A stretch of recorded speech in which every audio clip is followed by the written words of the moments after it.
Did I ever tell you how lucky you are? By Dr. Seuss.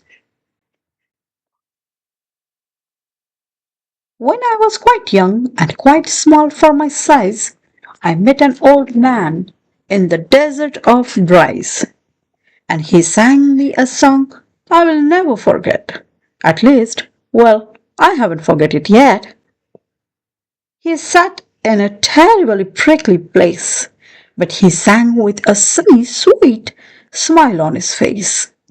When you think things are bad, when you feel sour and blue, when you start to get mad, you should do what I do. Just tell yourself, Ducky, you are really quite lucky. Some people are much more, oh, ever so much more, oh, actually much more unlucky than you. Be glad you don't work on Bundle Bunt Bridge that they are building across Boober Bay at Bumbridge. It's a troublesome world. All the people who are in it are troubled with troubles almost every minute. You ought to be thankful, a whole heaping a lot, for the places and people you're lucky you're not.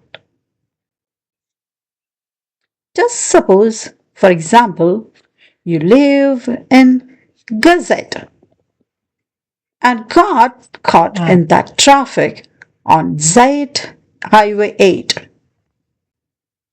Or suppose, just for instance, you lived in a gazier with your bedroom up here and your bathroom up there. Suppose, just suppose, you were poor Irby Hard who has taken his trombone apart. He never will get it together, I'm sure. He never will know if the gick or the gore fits into the scrux of the snugs or the snore. Yes, Ducky, you are lucky. You are not Irby Hart, who has taken his thrombus apart. Think they work you too hard. Think of poor Ali Sard. He has to mow grass in his uncle's backyard, and it's quick growing grass, and it grows as he mows it.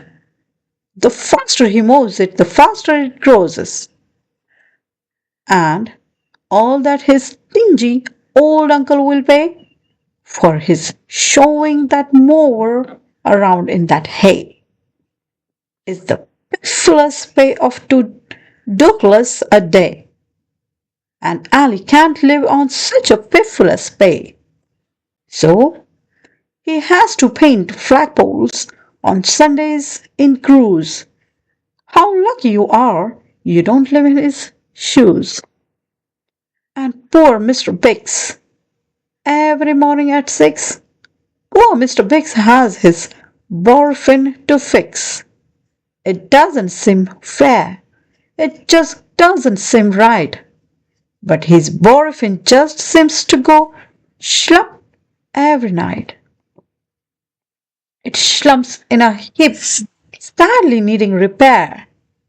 Biggs figures it's due to the local night air. It takes him all day to unslump it, and then the night air comes back, and it slumps once again. So you don't feel blue, don't get down in the dumps. You're lucky you don't have a morphine that slumps. And while we are at it, consider the schlots, the crumble-horned, web-footed, green-bearded schlots, whose tail is entailed with unsolvable knots. If he isn't muchly more worse off than you, I'll eat my umbrella. That's just what I'll do. And you're lucky. Indeed, you don't ride on a camel. To ride on a camel, You sit on a wamel. A wamel, is a sort of a saddle held on by a button that's known as a fraddle. And boy, if your old wamel fraddle gets loose, I'm telling you, ducky, you're gonna like a goose. And poor Mr. Potter, T crosser, I daughter. He has to cross T's and he has to dot I's in an I and T factory out in one nice. Oh, the jobs people work at out west near Hotch Hotch. There's a Hotch Hotcher bee watcher. His job is to keep both his eyes on the lazy town bee. A bee that is watched will work harder, you see. Well, he watched and he watched, but in spite of his watch, that bee didn't work any harder. Not much. So then somebody said, our old bee watching man just isn't bee watching as hard as he can. He ought to be watched by another Hotch Hotcher. The thing that we need is a bee watcher. Well, the bee watcher watched the bee watcher. He didn't watch well, so another Hotch Hotcher had to come in as a watcher. And today, all the Hotchers who live in Hotch Hotch are watching on watching. The watcher who's watching that bee. You're not a Hotch watcher. You are lucky, you see. And how fortunate you are not Professor DeBreeze, who has spent the past 32 years, if you please, trying to teach Irish ducks how to read Giovanni's.